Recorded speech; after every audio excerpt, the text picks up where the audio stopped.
Halo teman-teman, shalom semuanya. Halo, Halo, shalom. shalom. Shalom. Nah, teman-teman, selamat datang di Estaf pertama kita pada semester ini. Puji Tuhan ya, teman-teman. Pasti di sini pada sehat-sehat, pada gembira, dan semangat untuk memuliakan Tuhan. Nah, teman-teman, sebelum kita memulai ibadah Estaf kita pada hari ini, aku mau informasi ini untuk minggu depan, Estaf kita pada hari Jumat, tanggal 26 Februari 2021, itu bertemakan kekudusan hidup, yaitu di pukul 5 sore. Nah, teman-teman, stay tune ya untuk minggu depan. Dan sekarang aku mau milih nih, teman-teman, kira-kira mau nanya-nanya doang sih sebenarnya, mau nanya-nanya kabar juga. Siapa ya kira-kira ya? Bentar, kita lihat di partisipan dulu. Hmm, Afner deh, Afner. Afner bisa on mic nggak? Halo, halo, Oli. Halo, halo, Afner. Halo, kedengaran Ya. nggak? Kedengaran? Jadi aku cuma pengen nanya-nanya deh, gimana kabarnya? Sehat nggak sekarang? Sehat. Gimana gimana? Tuhan sehat. Aku nggak kedengaran?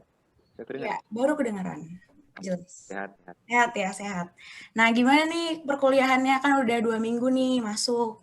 Hektik, capek, senang biasa aja? Gimana? Lumayan senang karena baru-baru kan, jadi nggak terlalu berat. Hmm, oke, oke, oke. Sekarang kamu posisinya lagi di mana? Di ini, di Toba, di kampung halaman. Balik ya, balik ke kampung. Kamu Iya. nggak balik ke Jogja lagi atau belum? Nanti. Oh, 1 Maret. Kalau aku 1 Maret, Oh, Oli. oke. Thank you, Afner. Nah, siapa lagi ya? Mau nanya-nanya siapa lagi ya? Hmm, Nanya Calvin deh. Halo, Calvin. Halo Kak. Halo. Apa kabar nih, Calvin? Udah lama kali. Puji Tuhan baik Kak. Oh, puji Tuhan, baik. Nah, gimana perkuliahannya selama 2 minggu ini? Hektik, capek? Eh, Ya sama sih kayak Kak Afna tadi, masih awal-awal jadi masih Oh, ya lumayan santuy lah. masih santai ya? Oke. Ya. Terus, sekarang kamu posisinya di mana? Oh iya iya nanti bisa. Gimana Kak? Posisinya lagi di mana?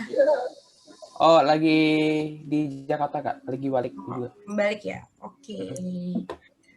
Nah, teman-teman, pastinya teman-teman itu udah uh, semangat ya untuk ikut Estaf pada hari ini. Karena ini adalah Estaf pertama perdana di tahun ini juga. Nah, tema kita pada hari ini adalah hati-hati pilih teman curhat. Nah, teman-teman, bisa dilihat ya ini gambar kucing karena tema dari Estaf kita hari ini adalah cute Estaf.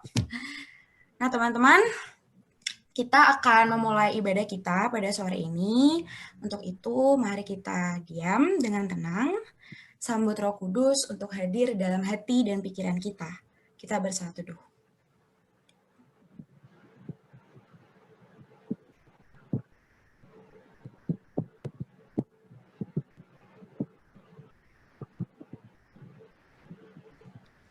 Mari kita mengangkat pujian pertama kita, Kau telah memilihku.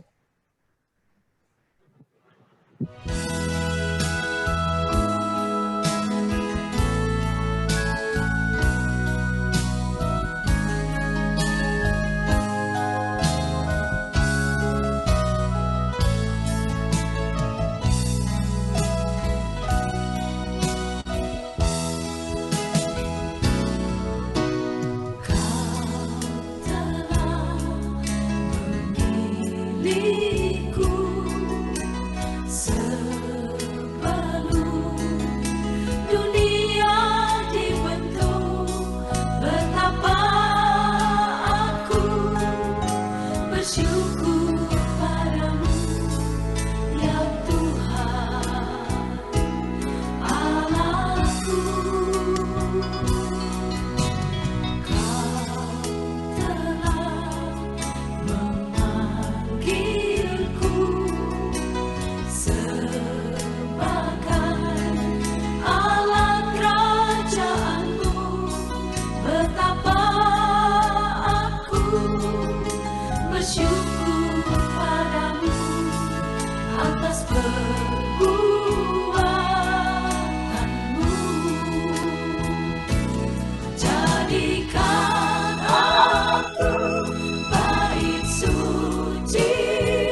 Teman-teman, mari kita berdoa untuk membuka ibadah kita pada hari ini. Selamat sore ya Bapa, terima kasih atas berkat-Mu yang berlimpah dalam kehidupan kami. Kami mengucap syukur ya Allah, kami masih diberi kesehatan, kekuatan, dan kesempatan untuk hadir dalam estaf hari ini. Tuhan Yesus, Tuhan yang berkati ibadah kami dari awal, pertengahan, hingga akhir, sehingga dapat berjalan dengan lancar. Berkati juga pelayan dan pembicara kami pada hari ini, agar bisa mengerjakan pelayanannya dengan baik dan nama-Mu terus dipermuliakan. Terima kasih Tuhan Yesus, kami berdoa dan mengucap syukur. Amin. Tuhan Yesus telah memberikan rahmat dan kasih-Nya kepada anak-anak-Nya. Untuk itu, kita sebagai seorang anak harus datang bersama menyatukan hati kita beribadah kepada Tuhan. Mari menyanyikan lagu Satukanlah Hati Kami.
Jadi, boleh kah?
Baik teman-teman, kita akan mendengarkan firman Tuhan yang akan disampaikan oleh Kak Abraham Tonapa. Sebelum itu, kita akan menyanyikan lagu Indah Bersamamu.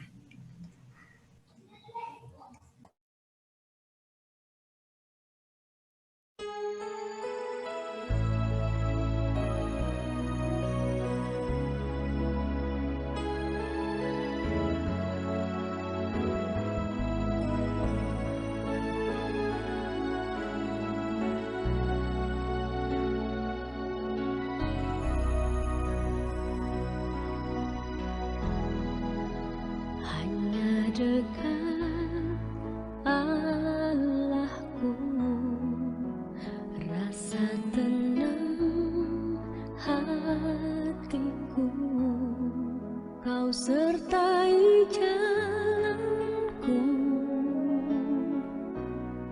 sepanjang hidupku.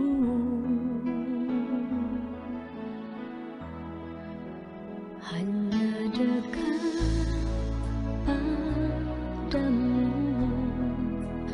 ada kekuatan baru, Kaulah perlindunganku, keselamatanku. Ku ingin selalu bersekutu denganmu, menikmati hadiratmu, biarkan rohmu tinggal dalam hidupku. Sungguh indah bersamamu selamanya.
Hanya dekat padamu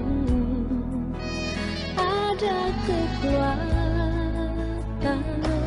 baru, Kaulah perlindunganku, keselamatanku. Ku ingin selalu bersekutu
Firman Tuhan akan dibawakan oleh Kak Abraham. Kepada Kak Abraham kami persilakan. Baik, sebelum kita merenungkan firman Tuhan, kita akan berdoa terlebih dahulu, mohon pimpinan Tuhan. Kita berdoa. Biarlah pujian tadi menjadi gambaran isi hati kami, kerinduan kami, termasuk ketika kami mengikuti persekutuan pada sore hari ini. Lalu untuk bersekutu dengan Tuhan. Meskipun Kaulah yang paling mengetahui bagaimana dalam keseharian kami tidak sungguh-sungguh senantiasa rindu kepada Tuhan. Ada hal-hal yang lain yang kami rindukan. Ada hal-hal impikan, inginkan siang dan malam, dan begitu kami rindukan, dan sayangnya itu ternyata bukan Tuhan. Karena itu ya Bapa, kepada kami yang berkata, kami begitu merindukan Tuhan, kami ingin dekat dengan Tuhan, namun dalam kenyataannya jauh daripada itu. Kami mohon ampun ya Tuhan, antara apa yang kami katakan dengan kami lakukan bertolak belakang. Ampuni kami. Dan kepada kami yang seringkali bertindak bertolak belakang dengan apa yang kami katakan, bahwa kami rindu, namun ternyata sebenarnya kami itu sungguh-sungguh pada Tuhan. Kami mohon berikanlah kepada kami kerinduan untuk merindukan-Mu, keinginan menginginkan-Mu, termasuk di dalam persekutuan pada sore hari ini, termasuk ketika kami hendak merenungkan firman-Mu bersama-sama.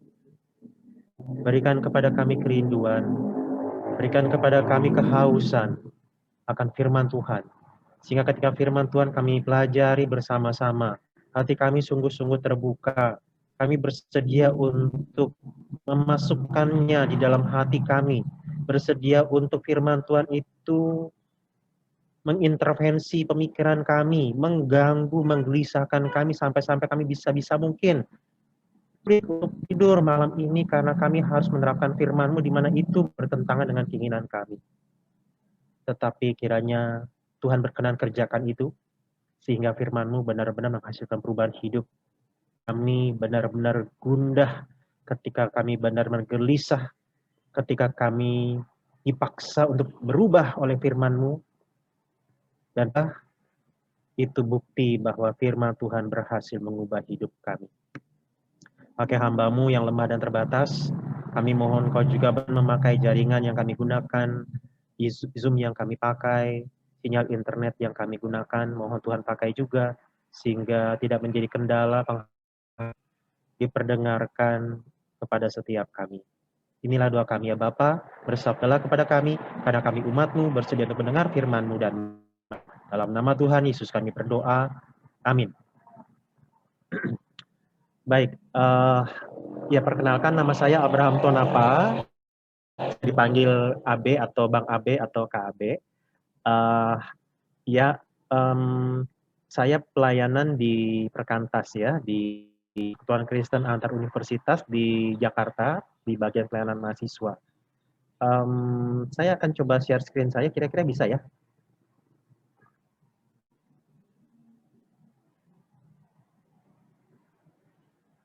Oke.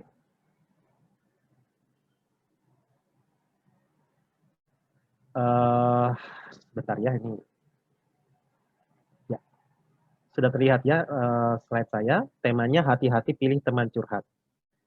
Ya, ya tadi perkenalan saya singkat tadi. Saya pelayanan di Perkantas. Saya S1-nya dulu di Fisika UI, kemudian bergabung di Perkantas. Setelah itu saya mengambil S2 Teologi di STT Reform, dan ya sudah lulus, puji Tuhan.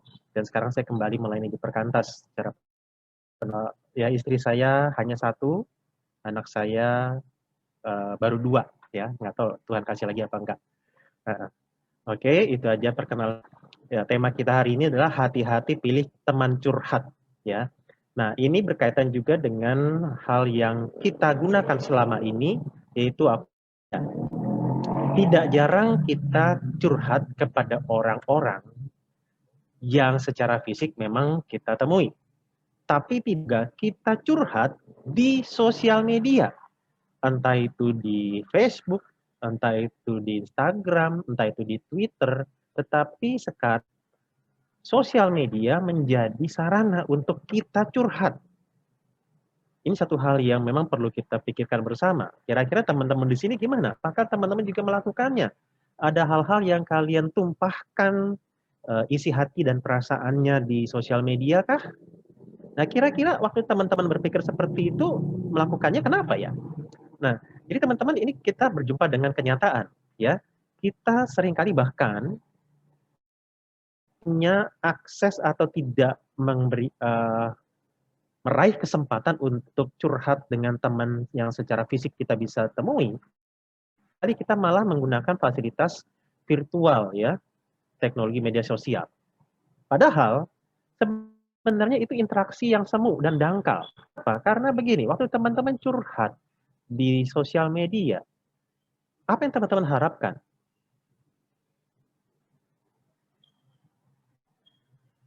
Belum tentu ada yang memberikan perhatian. Belum tentu ada yang benar-benar concern dengan kondisi kita. Itu repotnya. Ada kasih hati, kasih jempol. Tapi kita tidak tahu apakah mereka benar-benar prihatin dengan kita, peduli dengan kita.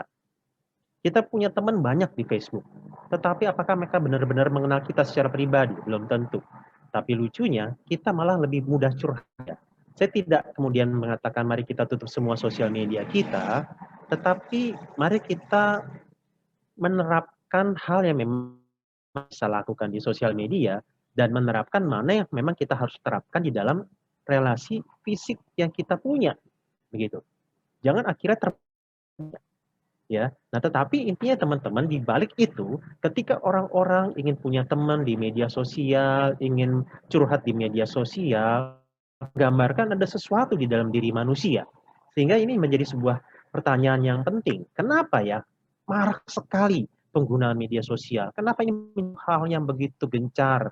Kenapa apalagi di masa sekarang ketika mayoritas kita bekerja di rumah saja, berkuliah dari rumah saja, media sosial menjadi sarana yang benar-benar menjadi pelampiasan kita. Kenapa ini menjadi satu hal yang marak, teman-teman ya?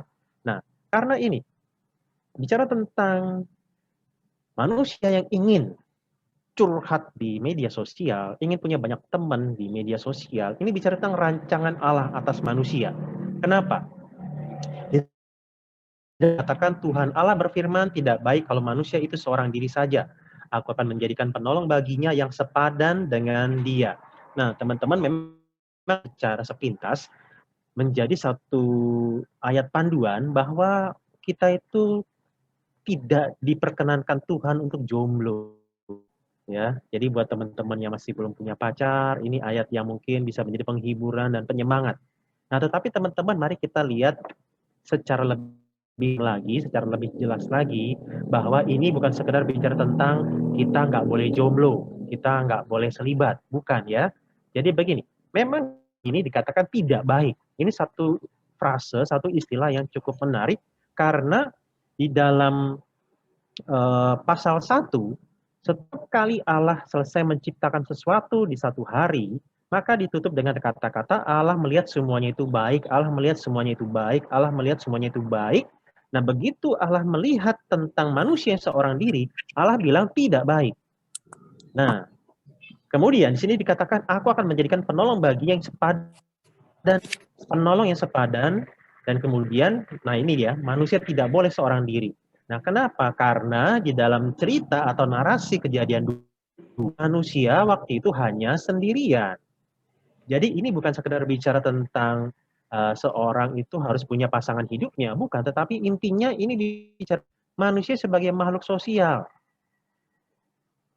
Yang baik menurut Allah ketika manusia itu bisa bersosialisasi, bisa berinteraksi, berelasi, salah satunya dengan sesamanya manusia.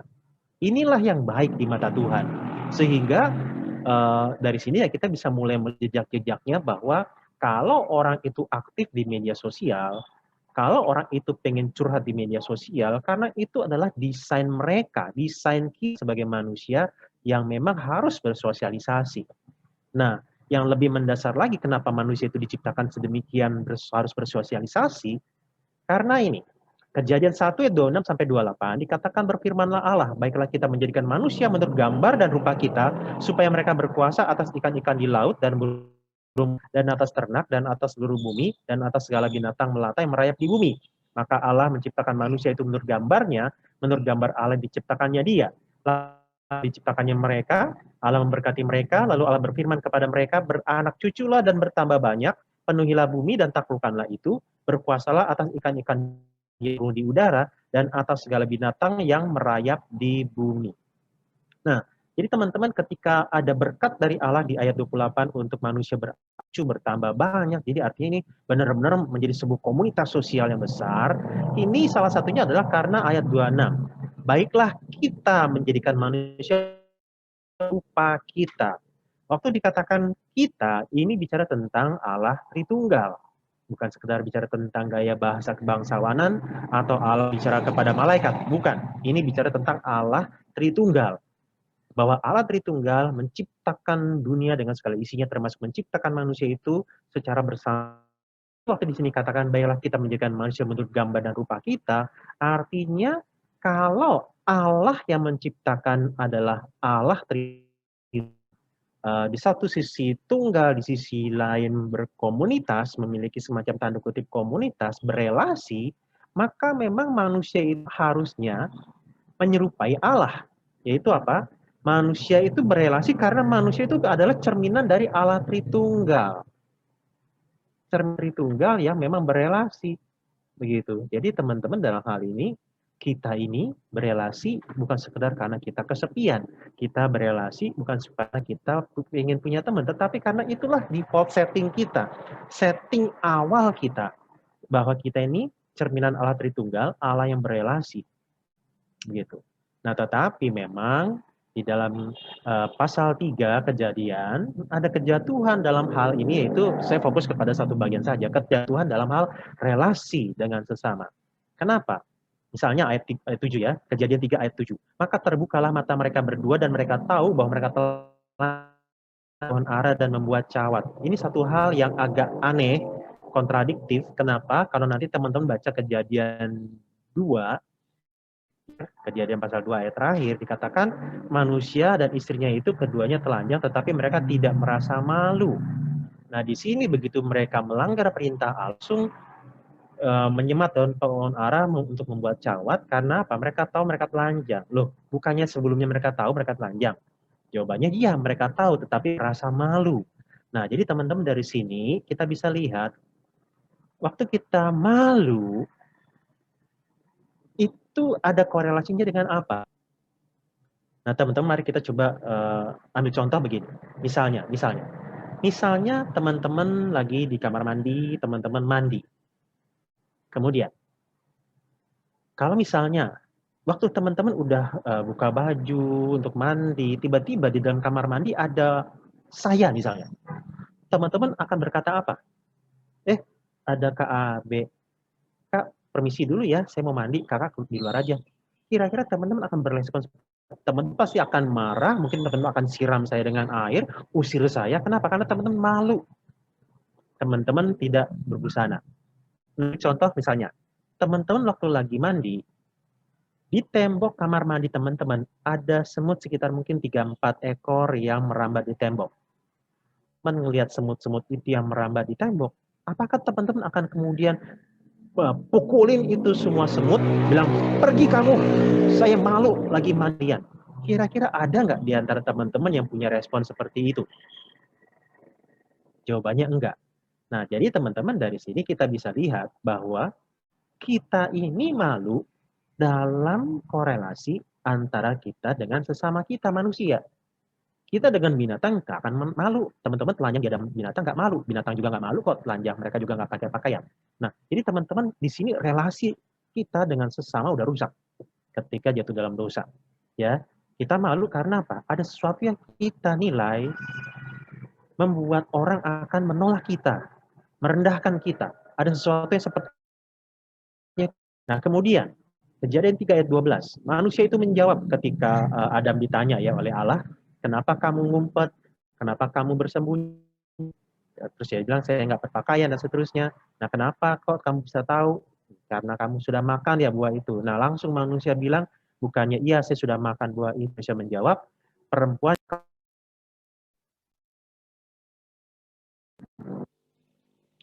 Oke, bentar ya.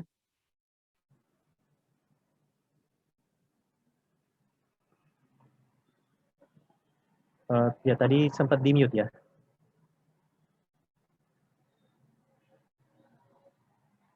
Sebentar. Oke, sebentar ya.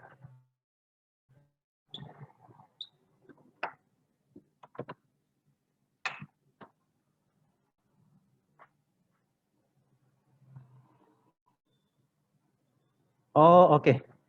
Baik. Ya tadi soalnya saya bingung kenapa tiba-tiba saya di di mute.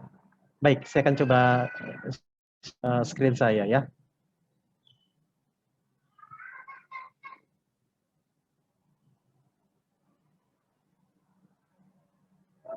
Ini ayat 12. Jadi dari sini ya kita melihat bagaimana terjadi relasi yang saling menyalahkan satu dengan yang lain.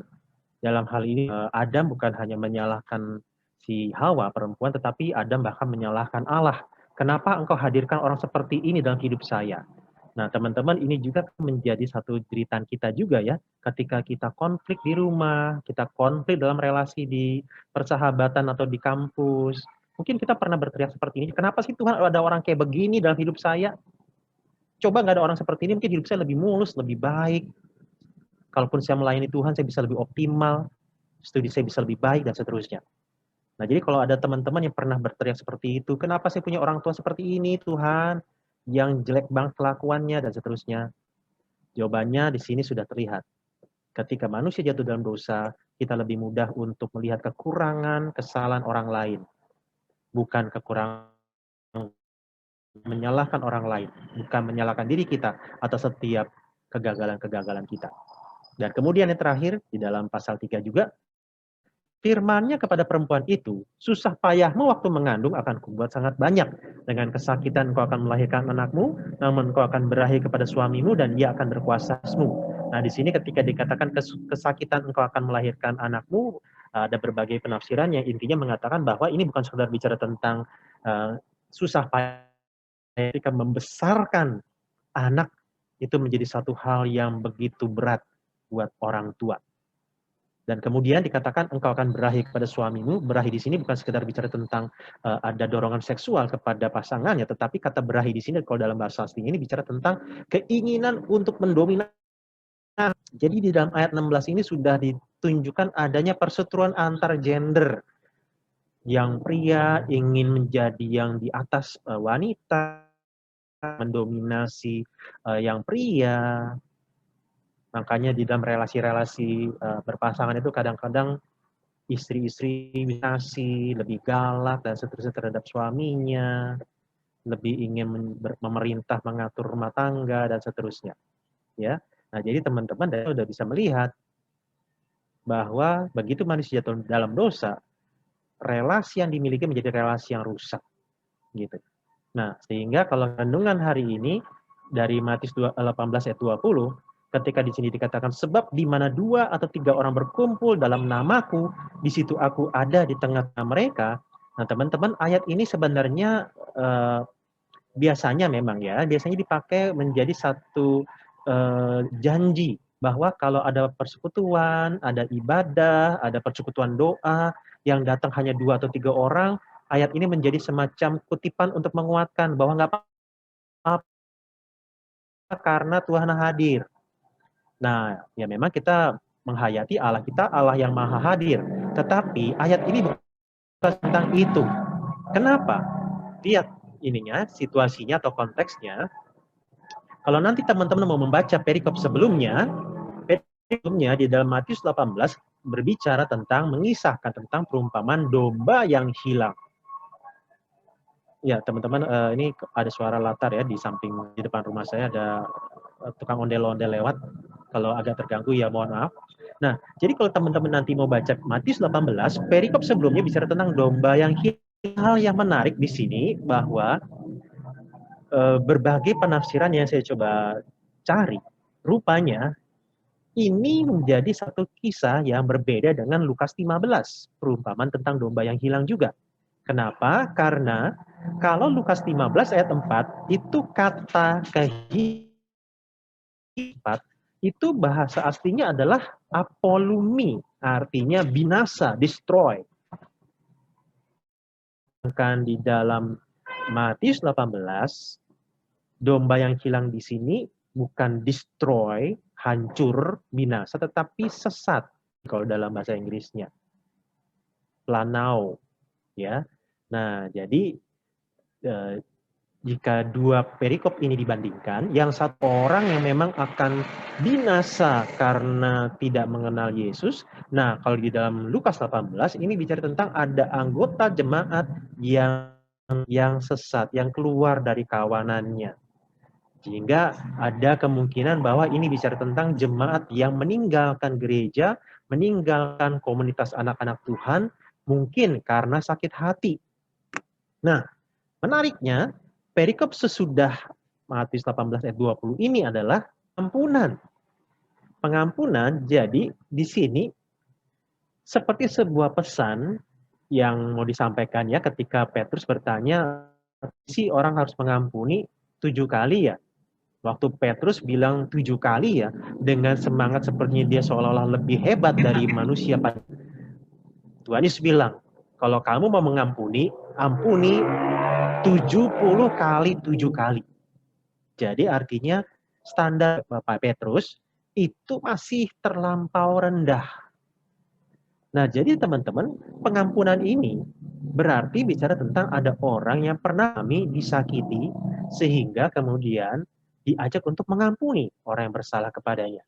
Nah, jadi teman-teman bisa lihat di sini, ada jemaat yang pergi dari komunitas Kristen, ada jemaat yang diminta untuk mengampuni. Nah, Matius 18 ayat 20, kalau nanti teman-teman baca ayat-ayat sebelumnya, ya, ini bicara tentang sikap terhadap jemaat yang melakukan dosa, melakukan pelanggaran.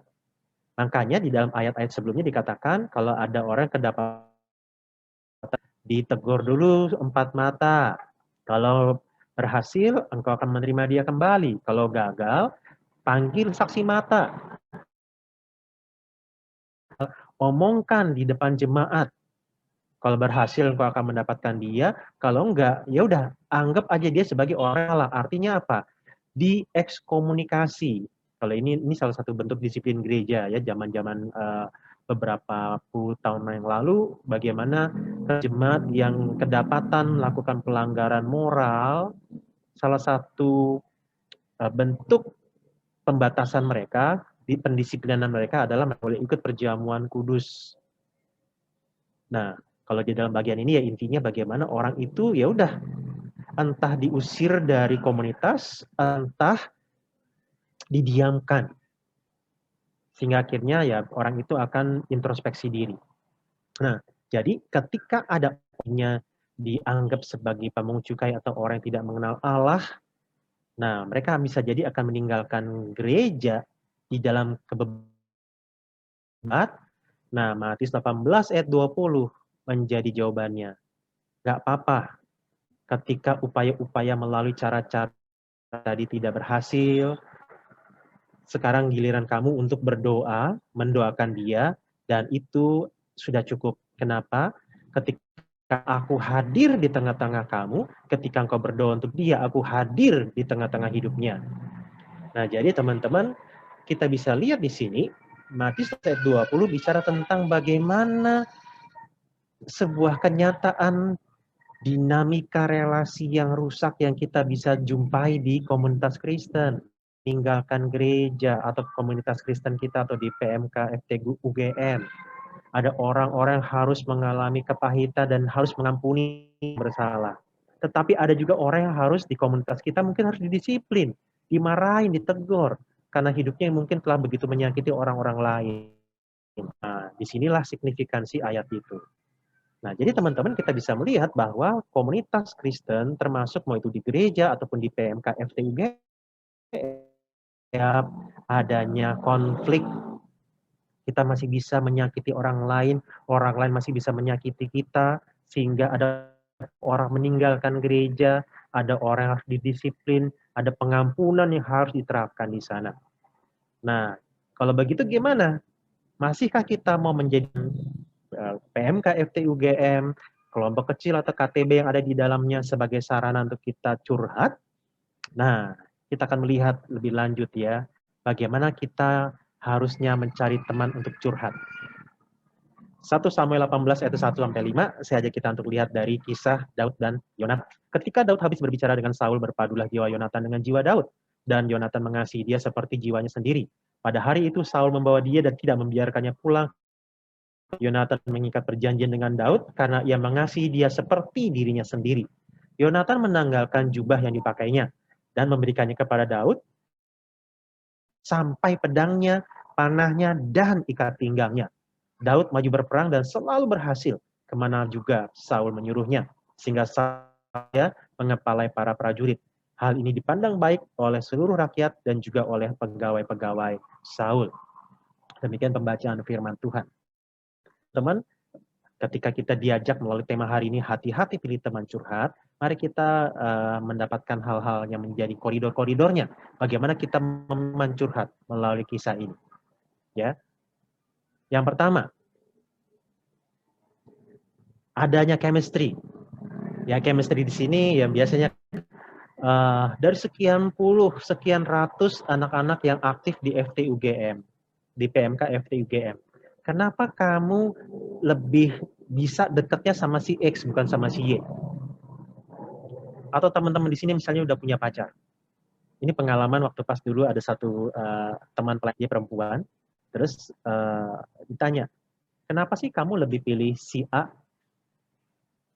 Terus si perempuan ini bilang, soalnya kami nanya lagi, emangnya yang baik di persekutuanmu cuma dia? Enggak sih.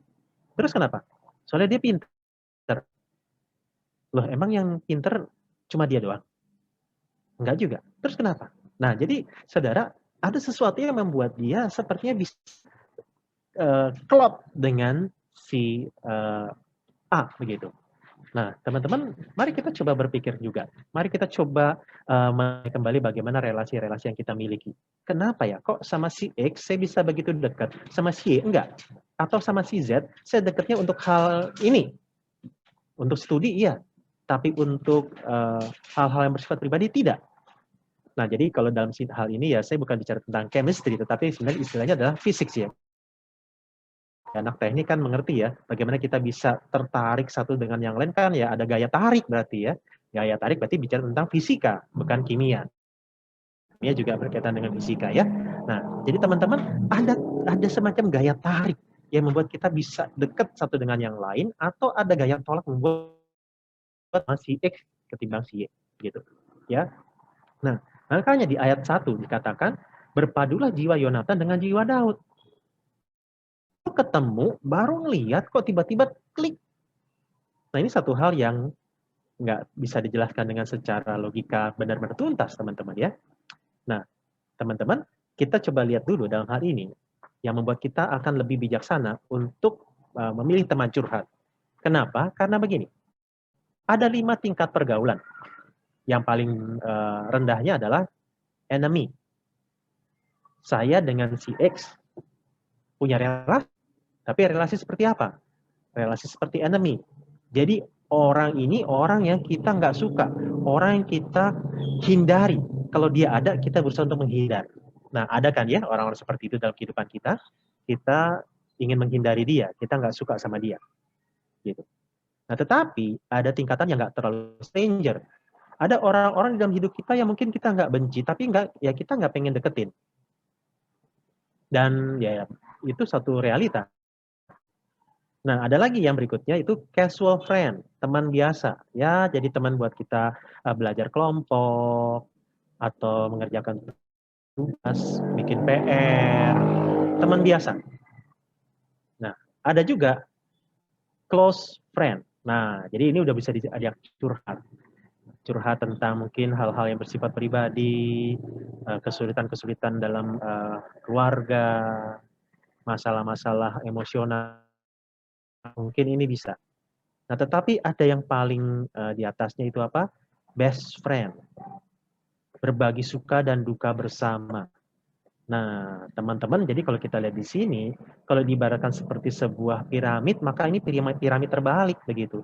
Kita makin sadar bahwa nyari best friend itu susah, itu satu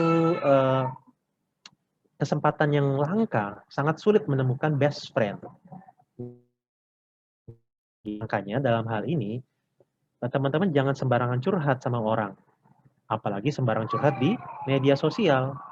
Karena mana sebenarnya waktu kita curhat, kita sebenarnya harusnya menyadari ada tujuannya, begitu, ya. Nah, jadi chemistry atau physicsnya ini, ya, bagaimana kita itu bisa punya best friend itu nggak mudah. Kita nggak bisa jadikan semua orang sebagai best friend. Benar, kita harus mengasihi semua orang, tapi tidak bisa menjadikan semua orang sebagai best friend kita.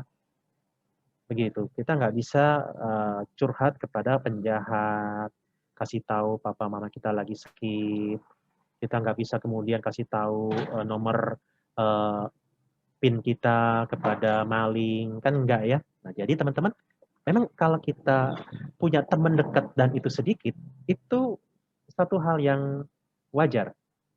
Karena kita nggak bisa sembarangan. Nah, inilah satu hal yang harus kita sikapi. Jangan sampai teman-teman justru mencurahkan rahasia-rahasia pribadi teman-teman pada orang yang tidak tepat. Ya. Nah, kalau tadi bicara tentang adanya chemistry atau physics, yang kedua adalah membedakan antara persahabatan kita dengan persahabatan yang umum. Itu apa? Spiritual friendship, persahabatan rohani. Carilah teman curhat yang seperti ini. Nah, kita lihat yang membuat mereka bisa klik antara Daud dan Yonatan adalah ini. Kalau Yonatan di ayat pasal 14 ayat 6 dikatakan, berkatalah Yonatan kepada bujang pembawa senjatanya itu, mari kita menyeberang ke dekat pasukan pengawal orang-orang yang tidak bersunat ini. Mungkin Tuhan akan bertindak untuk kita. Sebab bagi Tuhan tidak sukar untuk menolong baik dengan banyak orang maupun dengan sedikit orang. Jadi kita melihat di dalam ayat ini, Yonatan adalah orang yang tertuju kepada Allah, beriman kepada Allah, yakin Allah sanggup, yakin Allah Maha Kuasa, tinggal dia dikatakan mungkin Yonatan menghargai kedaulatan Allah. Allah sanggup, tetapi apakah Allah mau? Yaitu tergantung kedaulatan Tuhan. Bagaimana dengan Daud? 1 Samuel 17:37 jelas. Tuhan yang telah melepaskan aku dari cakar singa dan dari cakar beruang, melepaskan aku dari tangan orang Filistin itu. Kata Saul kepada Daud, pergilah, Tuhan menyertai engkau. Nah, jadi saudara, kita lihat di sini, Daud pun adalah orang yang punya keyakinan Allah itu Allah yang sanggup untuk melepaskan dia dari segala permasalahan, termasuk tantangan dan tugas yang memang harus dia kerjakan. Allah adalah Allah yang Maha Kuasa, Allah yang pernah menyertai dia di masa lalu, Allah juga yang akan menyertai dia di masa datang. Jadi kita bisa melihat di sini, teman-teman, baik Yonatan maupun Daud adalah orang-orang yang hatinya berpaut kepada Allah. Nah, jadi teman-teman, dari sini kita dapat petunjuk. Jangan sembarang cari teman curhat. Dan nanti kalau teman-teman mau mempelajari, kita akan baca kitab 1 Samuel, bagaimana Daud begitu gundah hatinya karena papanya Yonatan, dan ini menarik. Nah, padahal Yonatan kan papanya anaknya si Saul. Daud nggak takut untuk ditolak. Daud nggak takut untuk tiba-tiba bocorin rahasianya kepada Saul. Daud memilih teman curhat yang tepat. Orang yang berpaut pada Allah. Nah, yang terakhir, yang ketiga adalah teman curhat yang baik adalah yang benar-benar mengasihi. Kenapa? Kita lihat di dalam bagian ini, di dalam ayat 3 dan 4 ya, sangat jelas. Yonatan mengikat perjanjian dengan Daud karena ia mengasihi dia seperti dengan diri.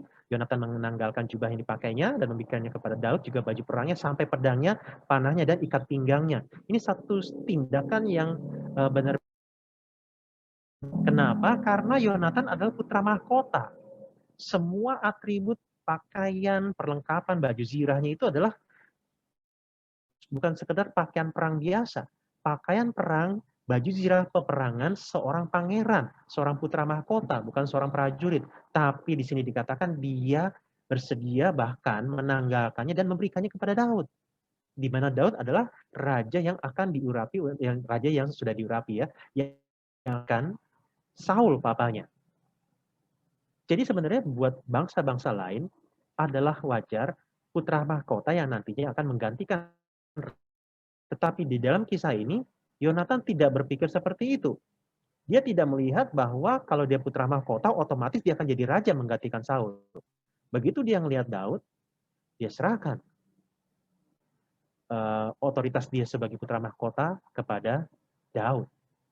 Nah, jadi ya, kasih itu bukan sekedar baik, sayang. Tapi kita lihat di sini, Yonatan mengerti rencana Tuhan dan menjadi teman untuk si Daud menggenapi rencana Tuhan itu. Ini yang namanya kasih yang benar. Bukan sekedar sayang baik, tapi bagaimana kasih yang menolong untuk orang yang dikasihi itu bisa taat kepada Tuhan, bisa melakukan kehendak Tuhan, menggenapi rencana Tuhan dalam hidupnya. Nah, teman-teman kita mesti pahami, mengasihi, ya, ini jelas ya di dalam hukum yang Tuhan Yesus sampaikan. Mengasihi itu bukan mengasihani. Mengasihi itu bukan memanjakan. Mengasihani itu artinya, aduh kamu kok jelek banget ya, kamu rendah banget.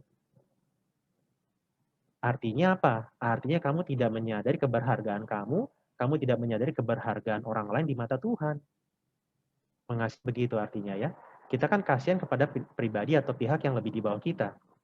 Teman-teman nggak mungkin misalnya begini. Waktu teman-teman lihat ada pengemis yang compang-camping bajunya, terus cacat. Teman-teman kasihan nggak? Harusnya kasihan. Nah, tapi kemudian misalnya gini, teman-teman lihat di kampus ada satu cowok pakai jaket kulit, naik motor gede, Kawasaki Ninja 250 cc, terus dia IP-nya 4, waktu kamu ngelihat dia, kamu kasihan nggak sama dia? Bisa jadi enggak ya? Atau mungkin sebaliknya, dia kita ya. Nah, kenapa? Artinya apa? Kasihan itu bicara tentang saya mengasihani atau saya memiliki perasaan tertentu terhadap orang yang lebih rendah posisinya dibanding saya. Nah, mengasihani itu bukan mengasihi. Kita mengasihani diri artinya seolah-olah kita bilang kita itu, padahal kita adalah makhluk yang dicipta segambar dengan Allah. Kita tuh berharga di mata Allah. Sesama kita pun demikian. Kasih itu bukan memanjakan. Memanjakan artinya apa? Kita itu benar-benar kayaknya seperti mendewa-dewakan diri kita, mendewa-dewakan sesama kita. Kita biarin aja dia melakukan apa yang dia mau. Asalkan ya dia seneng, asalkan dia nggak benci kita. Itu memanjakan, teman-teman. Nah, baik-baik di sini melihat tentang cinta, tentang kasih. Ya. Nah, rahasia di sini. 1 Samuel 2. Kemudian berkatalah Yonatan kepada Daud, pergilah dengan selamat, bukankah kita berdua telah bersumpah demi nama Tuhan demikian. Tuhan ada di antara aku dan engkau, serta di antara keturunanmu sampai selamanya. Nah, jadi teman-teman kita bisa lihat di sini, persahabatan dari Daud dan Yonatan menjadi sebuah kehadiran Allah. Daud menjadi perwakilan kehadiran Allah buat Yonatan. Yonatan juga menjadi perwakilan dari kehadiran Tuhan buat hidupnya. Maka di dalam kitab 2 Samuel, Daud begitu peduli dengan Yonatan sampai-sampai bersedia untuk tanda kutip mengangkat anak si Mephiboset, anak dari Yonatan. Nah, jadi teman-teman dari sini, kalau teman-teman cari teman curhat, bertemanlah jangan hanya teman, tapi yang memaksa kita untuk berkembang juga. Nggak enak kan ya, dipaksa. Tapi kita lihat tujuannya untuk kebaikan. Nah, inilah yang membuat kita seringkali salah cari tempat curhat. Kita cari teman curhat yang hanya untuk membuat kita nyaman tanpa berharap dia bisa mendorong maju. Gitu. Nah, jadi teman-teman, di mana kita bisa dapat teman curhat yang seperti ini? Ya, harusnya adalah di komunitas anak-anak tuh, secara khusus di KTB. Di KTB itulah kita berharap bahwa di sana ada orang-orang hatinya terpaut kepada Allah, yang ingin taat kepada kehendak Allah dan melihat orang-orang di dalam komunitasnya sebagai orang yang, ayo mari kita sama-sama lakukan kehendak Allah, taat kepada kita, di kuliah kita, di pekerjaan kita. Itu karena aku mengasihi kamu, aku tidak ingin kamu terus-menerus di dalam dosa-dosamu. Ketika ada waktunya aku harus marah, ya aku akan marah. Tetapi aku bersedia juga untuk menangis untuk kamu, menangis bersama-sama dengan kamu. Aku tidak akan meninggalkan kamu, aku peduli dengan teman-teman. Sekarang buat teman-teman yang mungkin belum ikut di dalam KTB, kita mengevaluasi diri kita ya. Selama ini teman, apa kriteriamu selama ini dalam memilih teman curhat? Apakah hal-hal yang sudah saya sebutkan di atas atau ada hal-hal di kalau ada, apakah itu sesuai dengan apa yang sudah saya sebutkan di atas, mendukung atau justru sebaliknya?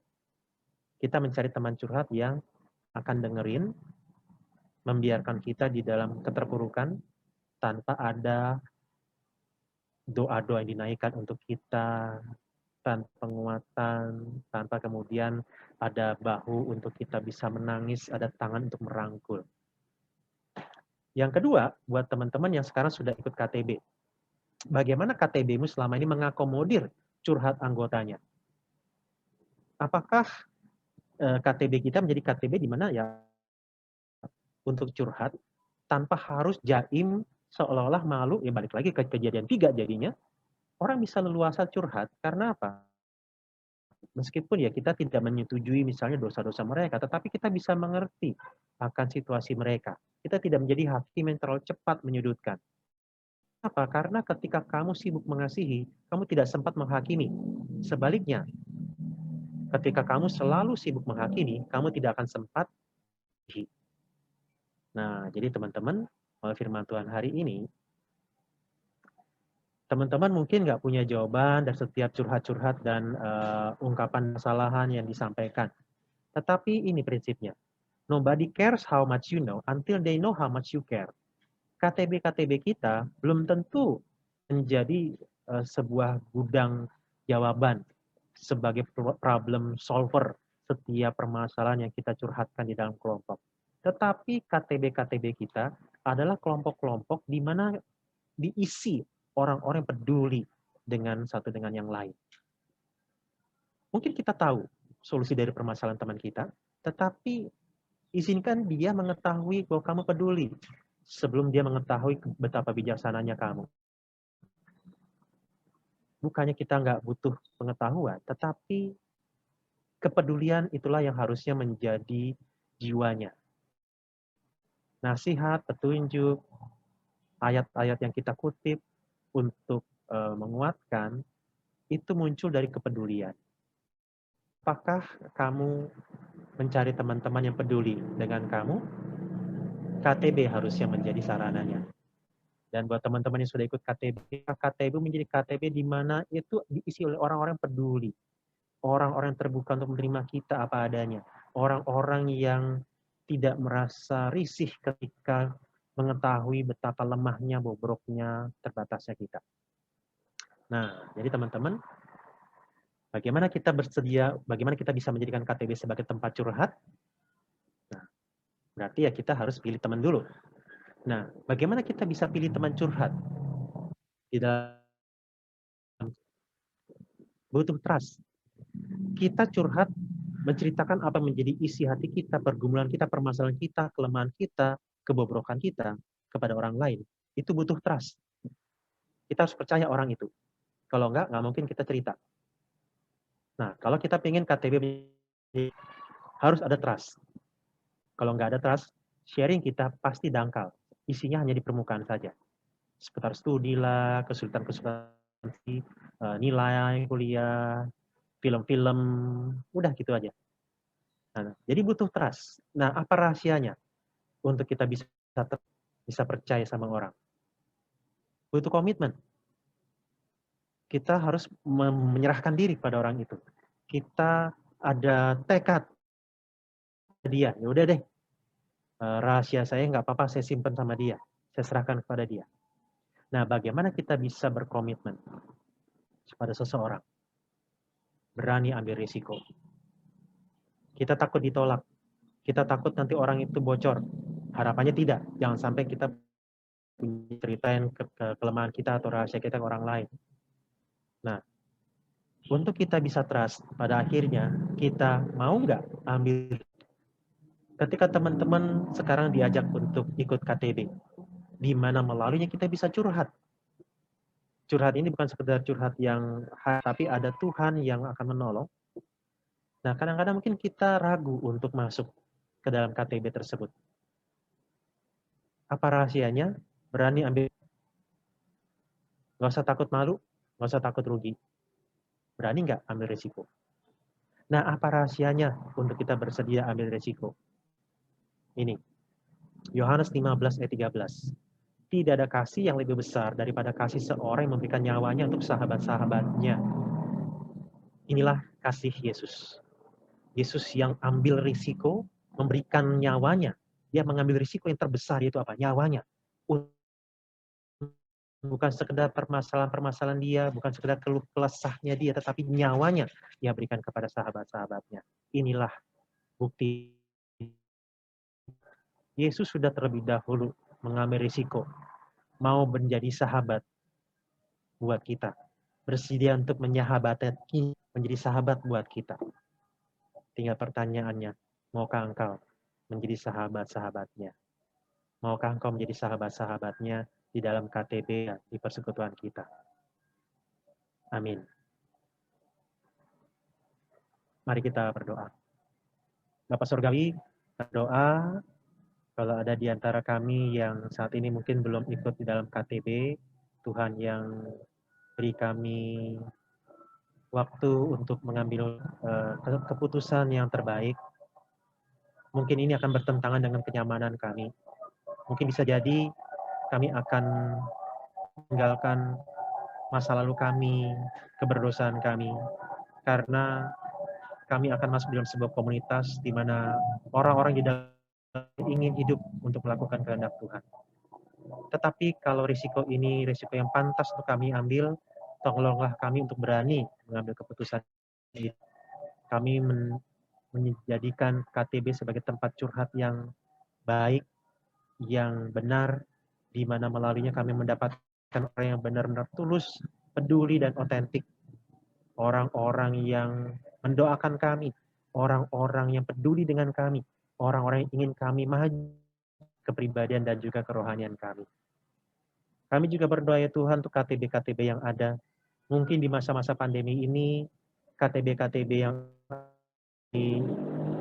jarang dilakukan, pertemuan-pertemuan mulai tidak rutin dikerjakan. Hamba berdoa agar kiranya baik pemimpin KTB maupun anggota diberikan kembali dorongan, kerinduan, semangat untuk bisa untuk kami bisa bersama-sama menceritakan apa pergumulan kami, keluh kesah kami, dan bersama-sama berjalan untuk menaati kehendak Tuhan. Ketika kami di masa ini, kami benar-benar bisa bersembunyi dari orang lain. Dan tidak jarang ketika kami bersembunyi, kami malah semakin jauh dari Tuhan. Itu ketika kami di masa-masa pandemi ini dikondisikan untuk tidak memiliki relasi dengan sesama secara fisik yang langsung, paksa diri kami ya Tuhan, untuk kami tidak semakin hanyut dan hilang, tetapi bersedia untuk melalui sarana-sarana virtual, untuk ber-KTB, untuk membangun relasi kembali dengan saudara seiman, sehingga iman kami bertumbuh, kami bisa tetap taat kepada Tuhan. Inilah doa kami, dalam nama Tuhan Yesus kami berdoa. Amin. Serahkan kepada pemimpin pujian. Baik Kak Abe, terima kasih ya Kak Abe atas kesediaannya untuk memberikan firman Tuhan pada hari ini. Nah teman-teman, saatnya kita akan mengumpulkan persembahan. Mari kita bernyanyi Betapa Hatiku.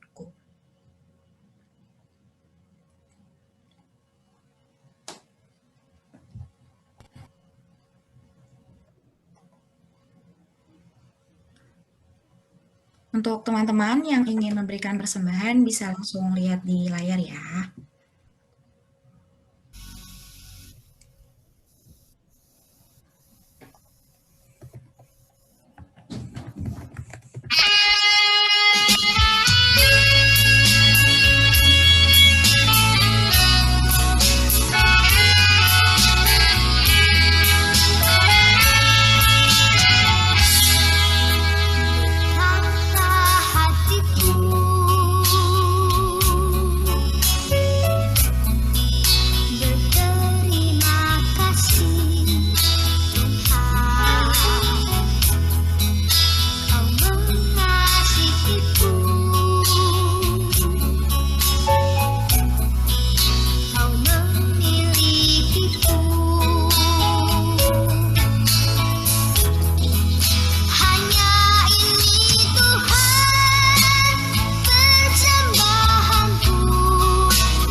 Baik teman-teman, kita sudah mengumpulkan persembahan. Untuk itu, mari kita berdoa untuk persembahan kita sekaligus menaikkan syafaat kita. Kepada Angelica, kami persilakan untuk memimpin doa.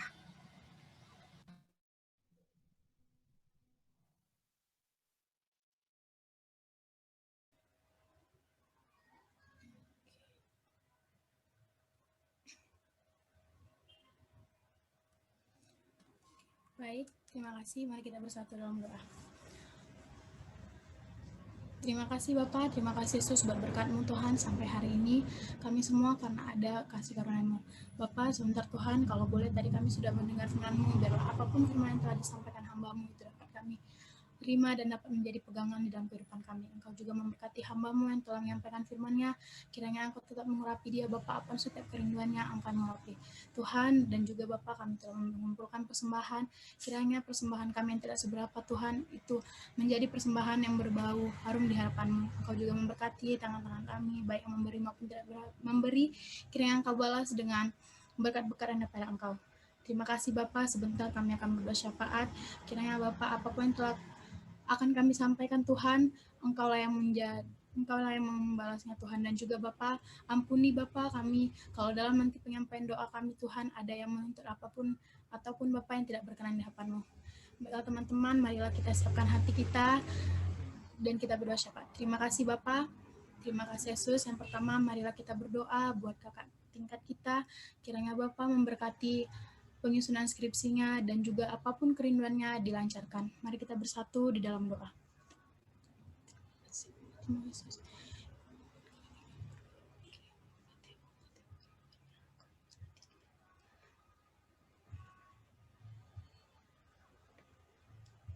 Amin.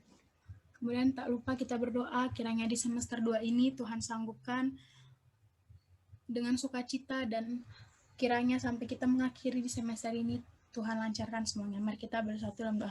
Terima kasih Bapak, kalau boleh di semester baru ini kami dapat melewatinya kembali, kiranya Tuhan Engkau memberkati apapun setiap kerinduan kami, Bapak. Engkau juga memberkati setiap studi kami di fakultas kami masing-masing. Apapun tugas yang kami kerjakan, kiranya Engkau campur tangan. Biarlah setiap yang kami lakukan itu semua demi kemuliaan nama-Mu. Terima kasih Bapak, kami berdoa, ucap syukur.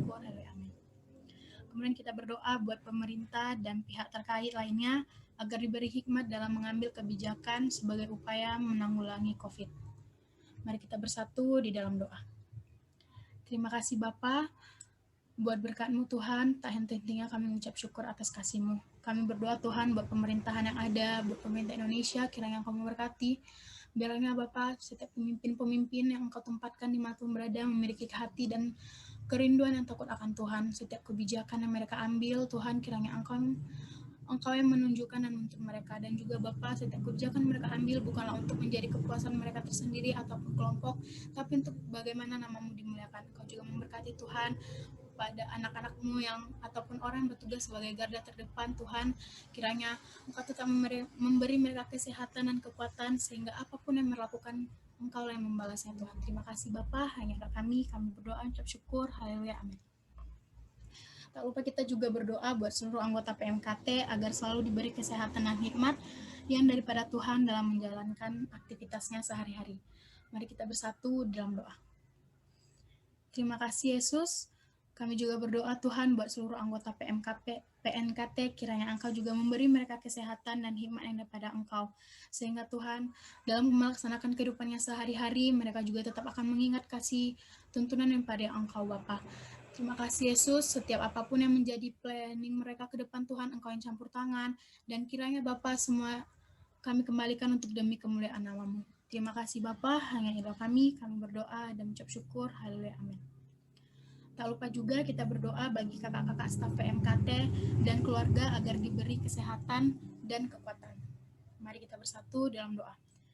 Bapak, tak lupa juga kami berdoa buat kakak-kakak staf PMKT yang Engkau tempatkan Tuhan, kiranya Bapak apapun yang menjadi tugas dan yang mereka tanggung saat ini, Bapak, itu menjadi upgrade diri mereka Tuhan, di mana bentuk pelayanannya Bapak terhadap Engkau. Dan Engkau juga memberkati keluarga kami, pribadi lepas pribadi, dimanapun mereka berada, apapun aktivitas yang mereka lakukan saat ini Tuhan, Engkau yang campur tangan.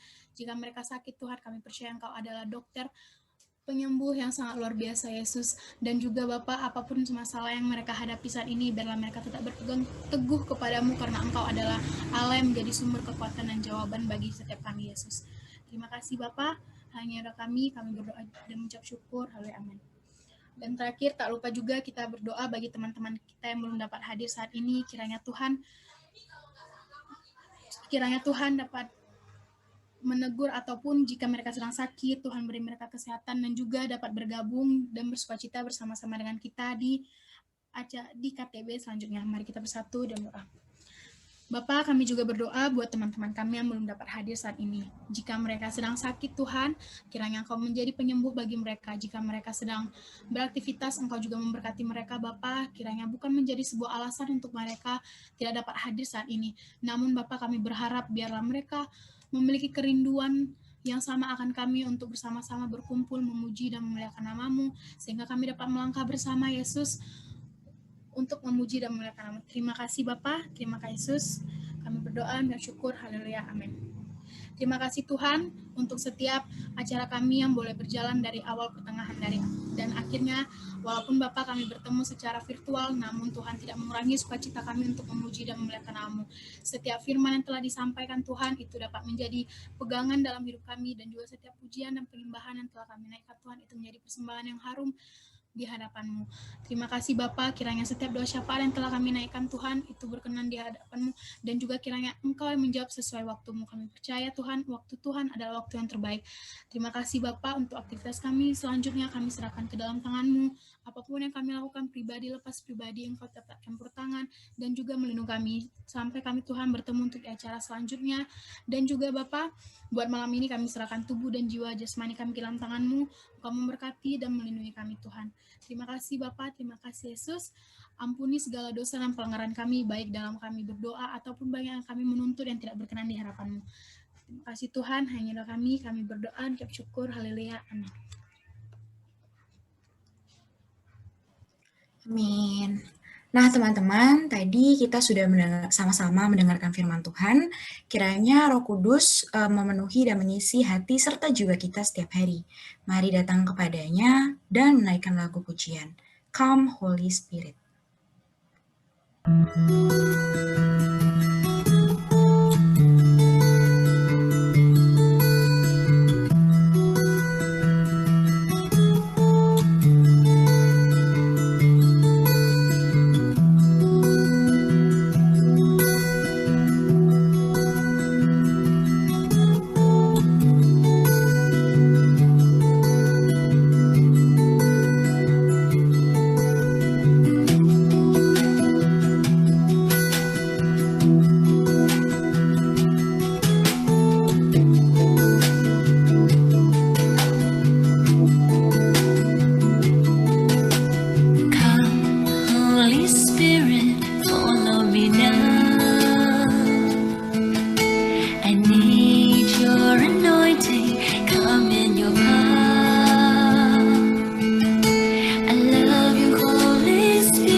kita ada di sesi pengumuman. Untuk pengumuman pada hari ini itu cuma satu saja, yaitu untuk estaf minggu depan. Nah, estaf minggu depan itu akan dilaksanakan pada hari Jumat, tanggal 26 Februari tahun 2021, pastinya pada pukul 5 sore dengan tema kekudusan hidup. Nah, teman-teman yang sudah hadir pada minggu ini, jangan lupa ya untuk hadir di minggu depan. Oke. Nah, teman-teman, kita sudah mencapai penghujung ibadah kita pada hari ini.